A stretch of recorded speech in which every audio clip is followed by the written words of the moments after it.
Anda tahu kan, biasanya kalau kita ngomongin soal narasi runtuhnya sebuah sistem demokrasi, kita tuh cenderung melihatnya kayak, ya kayak drama sejarah aja gitu. Ya, betul. Kayak ada plotnya sendiri. Nah iya, kita bayanginnya tuh akibat nasib buruk, atau manuver politik tingkat tinggi dari elit-elit tertentu, atau mungkin cuma ambisi satu dua tokoh kunci aja. Semuanya tuh terasa sangat cair ya kan? Sangat bergantung sama probabilitas. Ya kayak melempar dadu dan cuma bisa berharap angka yang keluar tuh menguntungkan kita. Bener sih. Dan masalahnya, mengandalkan sosiologi atau cuma opini publik buat menganalisis politik itu memang bikin segala sesuatunya jadi penuh nuansa abu-abu. Sangat abu-abu. Iya, kita akhirnya cuma terjebak sama spekulasi. Kayak, oh si A melakukan ini, si B melakukan itu. Tapi kita malah mengabaikan struktur dasar yang sebenarnya menopang keseluruhan sistem tersebut. Nah tapi gini, bayangkan kalau keruntuhan itu sama sekali bukan kebetulan. Maksudnya terstruktur gitu. Iya. Bagaimana kalau alih-alih melempar dadu, demokrasi kita ini sebenarnya beroperasi pakai rumus matematika yang pasti? Oke. Kayak bagaimana kalau kita ternyata bisa memprediksi titik jatuhnya sebuah negara dengan akurasi yang sama, kayak seorang insinyur memprediksi kapan jembatan baja bakal melengkung dan patah karena bebannya kelebihan. Wah, itu pergeseran paradigma yang luar biasa sih. Dan pergeseran itulah yang bikin dokumen yang mau kita bedah hari ini tuh jadi sangat fundamental. Betul sekali. Karena dokumen ini tuh benar-benar mengesampingkan identitas politisi, partai, apalagi ideologi. Dia nggak peduli sama sekali siapa yang lagi menjabat di atas sana. Nggak peduli sama sekali ya, murni angka. Murni angka. Dokumen ini murni melihat struktur interaksi antar institusi negara sebagai sebuah sistem dinamis. Sistem yang bisa diukur secara kuantitatif. Makanya untuk Anda yang sudah mendengarkan, hari ini kita punya satu target eksplorasi yang spesifik. Kita mau membongkar sebuah dokumen analitis, judulnya Model Matematis Systemic Risk Index atau SRI. SRI ya? Iya.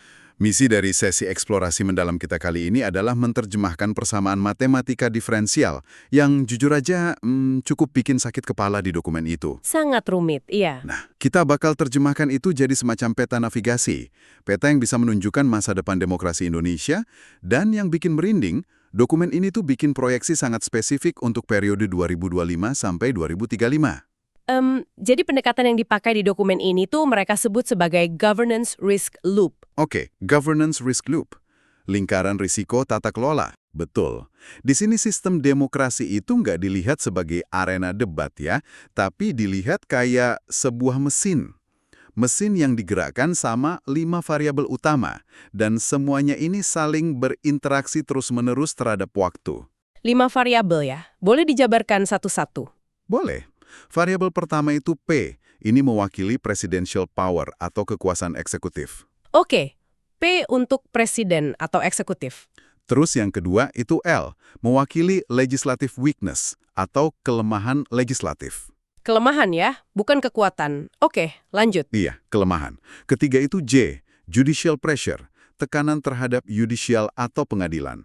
Keempat ada G, governance pressure, tekanan tata kelola. G untuk governance. Dan yang terakhir? Nah, yang kelima ini variabel T, public trust atau kepercayaan publik. Oke, mari kita bedah ini. P, L, J, G, dan T. Tapi, sebelum kita masuk ke hitung-hitungan persamaan diferensialnya nih, saya yakin Anda yang lagi dengerin pasti mikir gini. Gimana caranya si pembuat dokumen ngubah sesuatu yang sangat abstrak kayak kelemahan legislatif atau kepercayaan publik itu jadi angka? Iya kan? Matematika butuh kepastian. Nah itu, matematika kan butuh angka mutlak, bukan cuman asumsi atau perasaan pengamat politik doang. Gini, pembuat model ini menggunakan proksi kuantitatif. Datanya diambil dari pangkalan data institusional skala global dan nasional. Oh, jadi ada data empirisnya? Ada banget. Contohnya nih, kekuasaan eksekutif atau P tadi. Itu diukur dari persentase koalisi mayoritas di parlemen. Atau seberapa sering presiden ngeluarin perpu, peraturan pengganti undang-undang. Oh, masuk akal. Makin sering pakai perpu, nilai P-nya makin tinggi gitu ya? Tepat. Atau dari tingkat kontrol mereka terhadap anggaran negara. Nah, kalau L, kelemahan legislatif, itu dikuantifikasi dari seberapa cepat sebuah rancangan undang-undang disahkan. Apalagi kalau disahkannya tanpa partisipasi publik ya. Nah, itu dia. Kecepatan pengesahan tanpa publik atau minimnya hak angket yang dipakai sama Dewan. Angka-angka historis dari tahun ke tahun inilah yang kemudian diolah untuk mencari nilai parameter yang mengatur sebab akibat antar variabel tadi. Oke.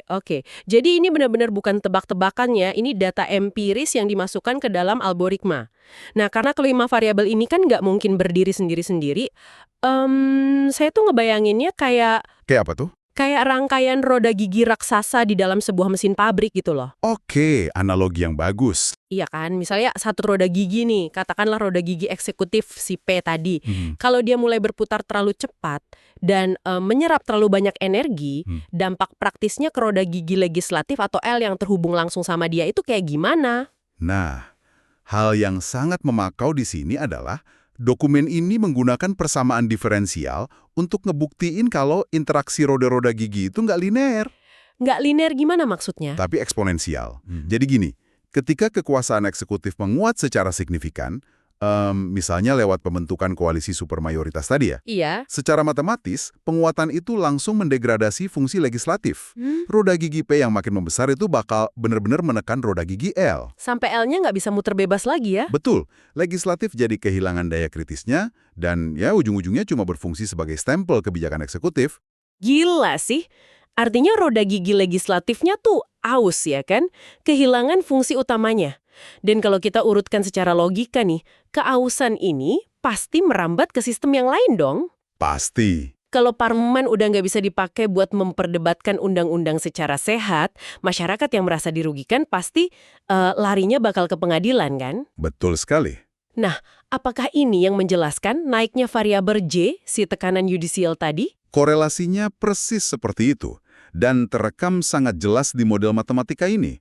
Kelemahan legislatif itu memaksa beban konflik politik pindah ke Mahkamah Konstitusi atau Mahkamah Agung. Jadi pengadilannya yang ketiban pulung. Iya, variabel J meningkat tajam karena yudisial dipaksa ngeberesin masalah politik yang seharusnya udah selesai di gedung dewan. Dan parahnya lagi, di saat yang bersamaan, institusi yudisial juga dapat tekanan dari eksekutif yang udah dominan tadi. Oh wow, jadi ditekan dari dua arah ya? Benar. Dan akumulasi dari eksekutif yang terlalu kuat, ditambah legislatif yang lumpuh, dan yudisial yang kelebihan beban, ini semuanya bermuara pada meledaknya variabel G. Tekanan tata kelola. Iya. Kebijakan yang dibikin, tanpa pengawasan yang benar, dan landasan hukumnya rapuh, itu bakal menghasilkan implementasi yang kacau balau di lapangan. Birokrasinya jadi mandek ya? Birokrasi nggak efisien, konflik kepentingan di mana-mana, regulasi tumpang tindih. Nah, ujung dari semua efek domino yang kacau ini bermuara di satu variabel terakhir. Variabel T. Betul. Public trust. Kepercayaan publik pasti tergerus dan anjlok secara terukur. Dan karena ini adalah sebuah ekosistem yang berputar ya, ketika kepercayaan publik atau T ini anjlok, mesinnya kan balik lagi ke awal. Iya, muter lagi. Deskripsikan siklusnya aja, atau dia beneran bisa menghitung arah dan kekuatan putarannya? Disinilah analisis sistem dinamis itu masuk. Sebuah sistem yang kompleks, apapun itu, selalu digerakkan oleh dua jenis mekanisme dasar. Oke, apa saja itu? Mekanisme pertama itu reinforcing loop atau lingkaran penguatan. Kalau di dokumen ini disebutnya R1, sifatnya ini destabilizing. Destabilizing berarti merusak kestabilan. Iya, karena dia terus memperkuat dirinya sendiri tanpa henti. Rangkaiannya persis kayak yang baru kita bahas tadi. P naik, itu maksa L naik. Terus memicu J ikutan naik, yang menyebabkan G naik. Nah, G naik bikin T turun kan? Kepercayaan publiknya hancur. Betul. Dan anehnya, penurunan T ini justru dipakai atau dieksploitasi untuk kembali memperkuat P. Ini tuh kalau di matematika namanya umpan balik positif. Namanya positif, tapi dampaknya Gitu. Dampaknya, ironisnya sangat negatif buat realitas demokrasi kita. Sebentar.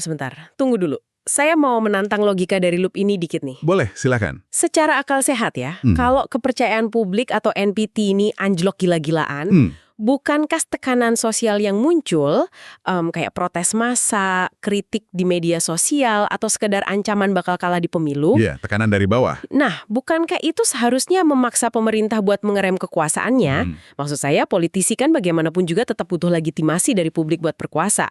Kenapa dokumen matematika ini malah bilang kalau anjloknya kepercayaan publik justru berputar balik memperkuat eksekutif? Nah, Anda baru saja mendeskripsikan mekanisme kedua dari sistem dinamis. Namanya balancing loop atau lingkaran penyeimbang. Oke, si remnya lah ya. Nah, kita sebut mekanisme ini B1. Idealnya, persis kayak yang Anda bilang tadi, penurunan T itu seharusnya memicu koreksi diri pada institusi. Jadi, kekuasaan P itu harusnya ikut diturunkan supaya sistem kembali seimbang. Nah, itu logika normalnya. Tapi, jika kita hubungkan ini dengan gambaran yang lebih besar, model SRI ini membuktikan secara matematis bahwa balancing loop di sistem kita sekarang tuh lagi mengalami kegagalan struktural. Kegagalan struktural, maksudnya remnya blong gitu.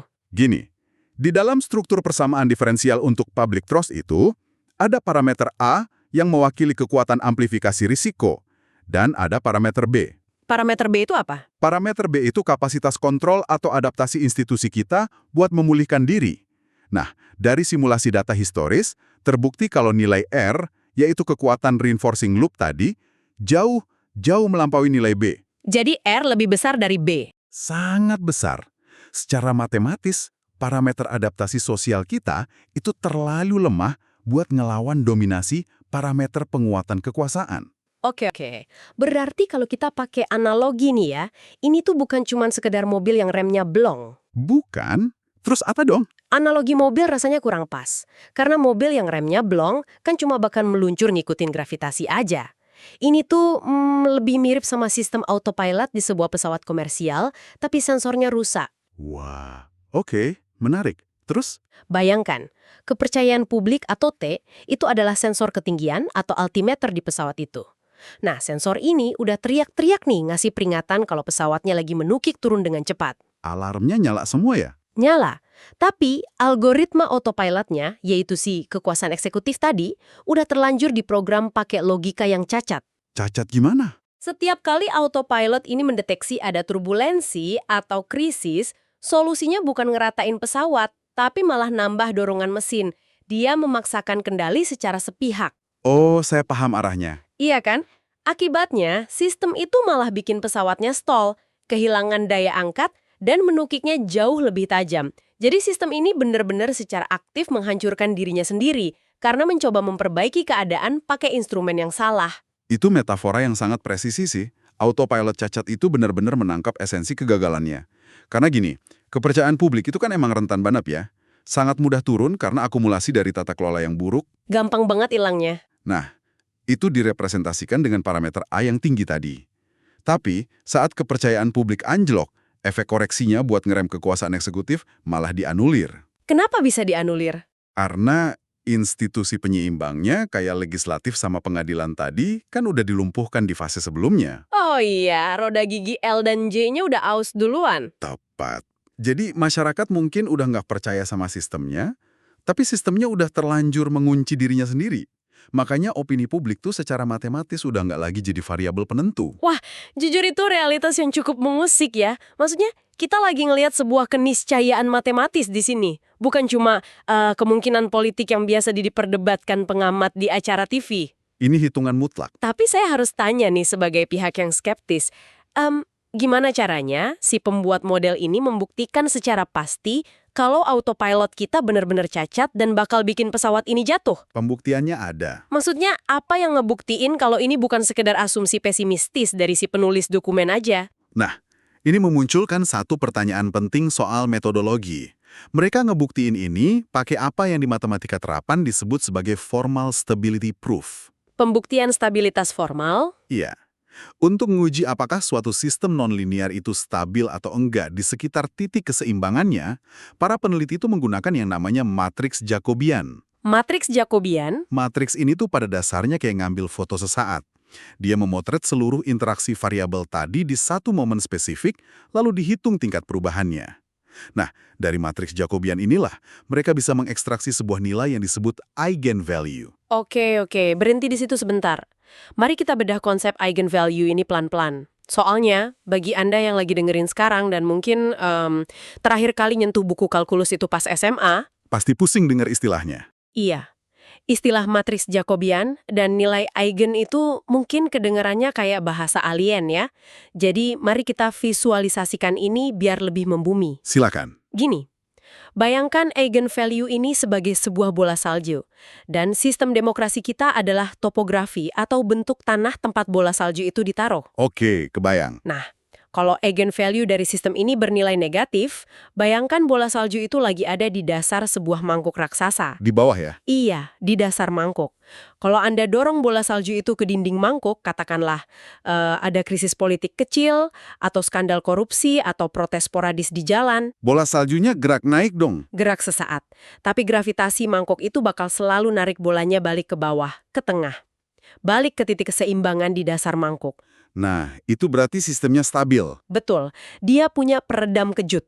Dia bisa memulihkan dirinya sendiri. Kondisi mangkuk yang Anda sebutkan itu adalah definisi klasik dari stable equilibrium, keseimbangan yang stabil. Tapi, kalkulasi matriks Jacobian dari parameter institusi Indonesia saat ini itu menunjukkan hasil yang benar-benar bertolak belakang. Bertolak belakang, berarti bolanya nggak di mangkuk. Dari matriks itu, ditemukan setidaknya ada satu eigenvalue dominan yang bernilai positif. Oke, berarti kalau nilainya positif, topografinya bukan mangkuk lagi dong. Bukan. Alih-alih di dasar mangkuk, nilai positif ini berarti mengubah tanahnya jadi puncak bukit. Puncak bukit yang terbalik. Tepat sekali. Jadi bola salju kita sekarang lagi ditaruh seimbang, tapi seimbangnya tuh persis di ujung tajam puncak bukit. Sangat rapuh. Kelihatannya sih diem ya. Dari luar semuanya tampak normal dan stabil. Tapi karena eigenvalue-nya positif, sekali saja ada hembusan angin kecil, Sekali saja dia bergeser, ya sekali dia bergeser, bola itu nggak akan pernah bisa balik lagi ke puncak. Dia bakal menggelinding turun ke bawah tebing, mengumpulkan lebih banyak salju, geraknya makin cepat, dan membesar secara eksponensial, tanpa ada satupun yang bisa menghentikannya. dan secara matematis ya, limit waktu saat nilai T mendekati tak terhingga untuk eigenvalue positif itu pasti menghasilkan pertumbuhan yang eksponensial. Berarti nggak bisa direm. Nggak bisa. Implikasinya di dunia nyata itu sangat fatal. Deviasi sekecil apapun dari status quo itu nggak akan bisa lagi diredam oleh institusi yang ada. Peredam kejutnya udah hilang total. Hilang, sistem kita kehilangan kapasitas redamannya. Jadi sistem ini secara mutlak bergerak menjauh dari keseimbangan alami dan meluncur terus menuju apa yang di model ini disebut sebagai high-risk regime, rezim risiko tinggi. Astaga, jadi kalau kita gabungkan analogi bola salju sama pesawat autopilot tadi, ini berarti kita benar-benar lagi meluncur di lintasan yang salah, dan mesin kita malah mempercepat lajunya menuju tanah. Benar, akselerasi ke bawah. Nah, kalau lintasan eksponensial ini emang udah dibuktikan sama matematika, pertanyaan paling mendesak yang muncul di benak saya nih, dan saya yakin Anda yang lagi dengerin juga nanyain hal yang sama, pertanyaannya adalah, Kapan? soal waktu ya? Iya, Kalau ini pergerakannya eksponensial, berarti ini bukan ancaman konseptual buat 100 tahun ke depan dong. Ini ancaman di depan mata. Apakah model simulasi di dokumen ini ngasih rentang waktu spesifik kapan pesawat ini bakal benar-benar nabrak bumi? dokumen ini menyajikan temuan kuantitatif yang sangat spesifik sebenarnya. Mereka melakukan simulasi diskrit tahunan. Berarti dihitung per tahun ya? Betul. Mereka menghitung lini masa buat nemuin apa yang disebut sebagai tipping point, titik kritis. Oke, tipping point. Secara definisi sistem dinamis, tipping point ini dicapai ketika turunan kedua dari kurva systemic risk index kita, kurva SRI tadi, itu mulai bernilai lebih besar dari 0 secara konsisten. Tunggu sebentar. Turunan kedua. Kalau kita coba ingat-ingat lagi pelajaran fisika dasar pas SMA nih. Iya, coba diingat.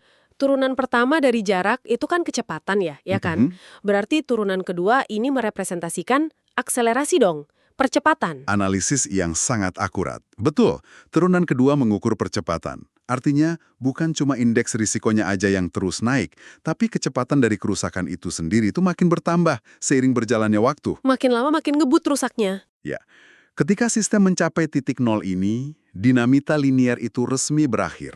Setelah titik ini, perubahan kecil aja pada institusi itu bakal memicu kerusakan sistemik skala raksasa secara seketika. Itu ibarat titik di mana gravitasi udah sepenuhnya ngambil alih dan kita masuk ke kondisi terjun bebas. Persis. Nah, di angka indeks berapa tipping point ini diproyeksikan bakal terjadi? Model ini mensimulasikan kalau tipping point bakal terpicu pas nilai Systemic Risk Index nyentuh rentang angka 65-70. Dan kalau angka risiko 65-70 itu ditranslasikan ke tahun kalender kita, jatuhnya kapan? Persimpangan kritis itu diproyeksikan jatuh pada rentang waktu antara tahun 2029 hingga 2031.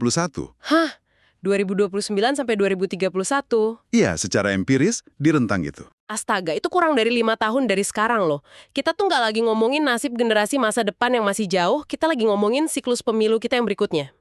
Dan yang lebih mengerikan, pasca periode tersebut, matematika menunjukkan bakal terjadinya sebuah bifurcation point. Bifurcation point, apalagi tuh efeknya? Itu akan memicu fenomena regime shift. Sistem negara bakal bergeser secara paksa dari stabilitas prosedural yang semu kayak sekarang, langsung masuk ke dalam high-risk regime tadi. Rezim risiko tinggi. Di regime baru ini, kepercayaan publik posisinya udah jatuh jauh di bawah ambang batas fungsional. Terus, tekanan tata kelolanya memicu kelumpuhan birokrasi total. Semuanya mandek dong. Mandek. Dan instabilitasnya merambat dengan sangat cepat melintasi berbagai sektor ekonomi dan sosial. Dan tahu apa respon dari pemerintah nanti? Apa? Cuma kepanikan, karena semua instrumen kebijakan standar yang biasa mereka pakai udah sama sekali nggak berfungsi. Gila. Jadi gini, mari kita tarik kesimpulan dan implikasi logis dari semua angka ini untuk Anda yang lagi dengerin kita sekarang. Kalau Anda ngelihat sekeliling hari ini nih, di fase yang disebut sebelum tipping point ini, ya semuanya tuh mungkin kerasa baik-baik aja kan? Kelihatannya sih begitu. Atau ya seenggaknya biasa-biasa aja lah. Pemilu tetap jalan sesuai jadwal, menteri-menteri masih pada rapat, undang-undang terus disahkan, ekonomi kita juga kelihatannya muter. Secara prosedural, semuanya terlihat sangat stabil. Tapi, dokumen ini secara efektif ngebunyiin alarm keras bahwa stabilitas yang kita lihat dengan mata kepala kita sendiri ini, itu cuma ilusi matematis. Ilusi yang sangat berbahaya. Sangat berbahaya, karena risiko yang dihitung sama model ini tuh sifatnya laten, tersembunyi. Ini tuh ngingetin saya sama sebuah gedung pencakar langit super mega, tapi ternyata dibangun di atas fondasi tanah yang lagi bergeser. Oh, analogi fondasi, iya. Dari luar, kaca-kacanya tuh mengkilap, liftnya beroperasi normal dari lantai 1 ke lantai 100, Anda merasa nyaman dan aman duduk di dalam kantor sambil ngopi. Padahal, jauh di bawah tanah sana, ada microfissure atau retakan-retakan kecil di beton fondasinya yang lagi menyebar secara eksponensial karena tegangannya nggak seimbang. Retakan yang nggak kelihatan mata ya? Nggak bakal kelihatan. Anda nggak akan bisa lihat kerusakan struktural itu dari lobi gedung. Sampai akhirnya cuma butuh satu getaran kecil, dan pum, seluruh struktur itu runtuh menghancurkan dirinya sendiri. Konsep keruntuhan struktural internal yang barusan Anda gambarkan itu sebenarnya adalah inti dari temuan utama dokumen ini. Instabilitas demokrasi yang diproyeksikan bakal menimpa Indonesia itu sejatinya adalah sebuah emergent property. Emergent property. Maksudnya sesuatu yang sifatnya muncul sebagai produk sampingan dari dalam sistem itu sendiri gitu. Tepat sekali. Emergent property berarti krisis ini tuh nggak diturunkan dari langit dan bukan datang dari luar. Bukan karena faktor eksternal ya. Bukan. Ini bukan disebabkan oleh guncangan ekonomi global yang tiba-tiba, bukan karena intervensi militer dari negara asing, atau gara-gara ada pandemi baru. Bukan. Terus? Krisis ini adalah hasil akhir matematis yang pasti terjadi. Murni akibat interaksi harian dari institusi-institusi negara kita sendiri yang udah nggak seimbang. Karena roda giginya udah saling bergesekan tani. Betul. Selama eksekutif terus memperbesar dirinya sendiri dan terus menekan legislatif serta yudisial, institusi-institusi ini secara efektif tuh lagi menganibalisasi satu sama lain. Saling memakan dari dalam. Ya, tanpa adanya intervensi struktural yang radikal buat memperbaiki parameter balancing loop tadi, Buat maksa supaya rem daruratnya dipasang lagi ya. ya, tanpa itu, sistem kita secara pasti dan matematis sedang mengarah pada instabilitas mutlak. Ini benar-benar sebuah realitas yang sangat berat ya. Tapi di sisi lain sangat krusial buat kita pahami bareng-bareng. Oke, mari kita tarik napas sejenak Dan kita coba rangkum esensi dari eksplorasi mendalam kita hari ini. Silakan. Model matematis Systemic Risk Index ini adalah dia berhasil mengubah seluruh narasi politik yang selama ini kita yakini. Dia memindahkan diskusi dari ruang opini, dari retorika kosong, dari sekedar asumsi subjektif para politisi di TV, menjadi sebuah pembuktian struktural yang dingin, matematis, dan tak terbantahkan. Sangat tak terbantahkan. Keseimbangan antara eksekutif, legislatif, dan yudisial yang sering banget kita dengar di buku pelajaran PPKN pas sekolah sebagai trias politika itu, Pembagian kekuasaan. iya, pembagian kekuasaan, itu ternyata bukanlah sekedar jargon idealisme politik atau sekedar nilai filsafat moral yang cuma bagus buat dipajang di dinding kelas. Bukan. Pembagian kekuasaan itu sejatinya adalah parameter pelindung. Model matematika ini ngebuktiin secara empiris bahwa pemisahan kekuasaan adalah prasyarat mutlak supaya sistem nggak mengakselerasi kehancurannya sendiri lewat umpan balik positif tadi. Persis kayak hukum fisika ya, kalau distribusi beban pada fondasi bangunan itu nggak merata, strukturnya itu pasti akan patah pas dia nyentuh titik batas. Agar mesin negara ini nggak meledak dari dalam, roda giginya emang harus dikasih jarak. Nggak boleh dibiarkan menggerus satu sama lain. Dan karena simulasi ini nunjukin equilibrium kita sekarang lagi nggak stabil, dokumen ini tuh sebenarnya berfungsi sebagai peringatan dini buat kita semua. Peringatan dini? Betul. Karena begini, kita kan belum tiba di tahun 2029 ya kan? Masih ada waktu. Matriksnya masih bisa diintervensi. Walaupun ya waktu yang kita punya ini jujur aja sangat-sangat sempit. Dan hal ini membawa saya pada satu pemikiran penutup untuk Anda yang mendengarkan untuk direnungkan baik-baik. Sepanjang analisis variabel-variabel tadi, dokumen ini kan selalu nunjukin kalau kepercayaan publik atau si variabel T tadi adalah satu-satunya instrumen penyeimbang yang secara teoretis masih tersisa di luar kontrol langsung negara. Ya, biarpun posisinya sekarang lagi ditekan sampai titik paling rendah ya. Iya, ditekan habis-habisan. Model matematika ini pada dasarnya mereduksi peran masyarakat cuma jadi sekedar parameter angka yang terus-terusan menyusut. Tapi, mari kita coba bawa ini keluar dari batasan kertas rumus matematika. Bagaimana kalau masyarakat sipil tuh akhirnya menyadari posisinya di dalam matriks ini? Menarik.